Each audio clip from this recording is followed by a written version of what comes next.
Good afternoon and salam Ibu Witeriku. President Donald Trump headed to his second meeting with North Koreans Kim Jong-un on Monday, determining to tap down expectation that he'll achieve big strides towards denuclearization. Yet he was still eager to claim an attention-grabbing victory to offset the political turmoil he faces at home.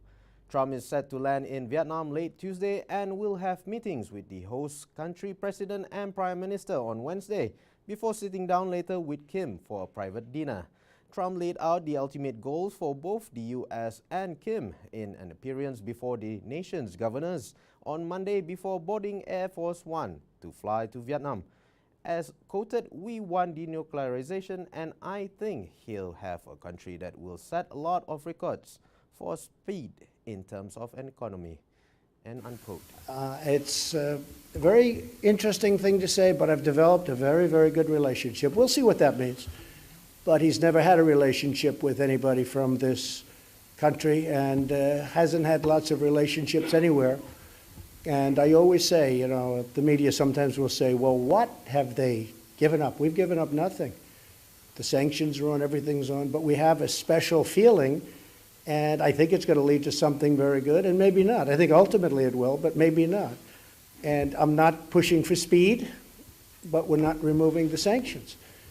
And we're going to have, I think, a very interesting 2.5 days in Vietnam. And we have a chance for the total denuclearization of an area of the world that was very dangerous. When I first came in, or really more particularly at the end of the last administration, there were rockets going up, there were missiles going up, there were bombs going off, there were massive cannons being tested. If you ever saw the picture of the beach, I've never seen anything like it, where you had literally thousands of cannons on the beach shooting out into the waters.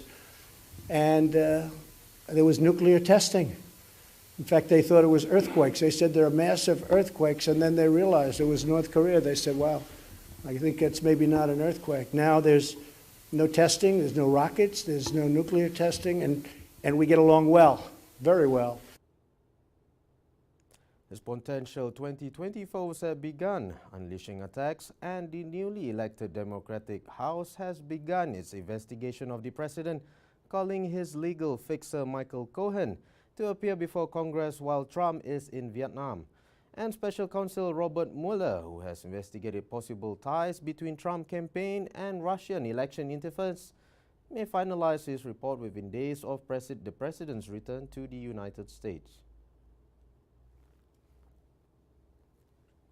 Immigrants with specialized skills are being denied work visas or seeing applications get caught up in lengthy bureaucratic tangles, under federal changes that some consider a contradiction to President Donald Trump's promise of a continued pathway to the U.S. for the most talented foreigners.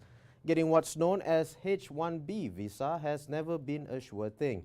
The number issued annually is capped at 85,000, and applicants need to enter a lottery to even be considered.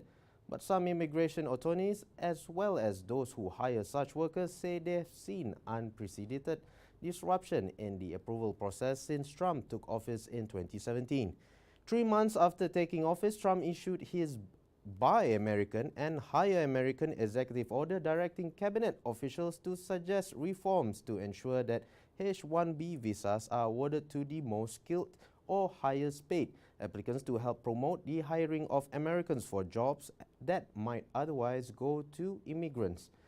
Last month, Trump again reverted to a more conciliatory note, tweeting that H-1B holders can rest assured that changes are soon coming, which will bring both simplicity and certainty to your stay, including a potential path to citizenship.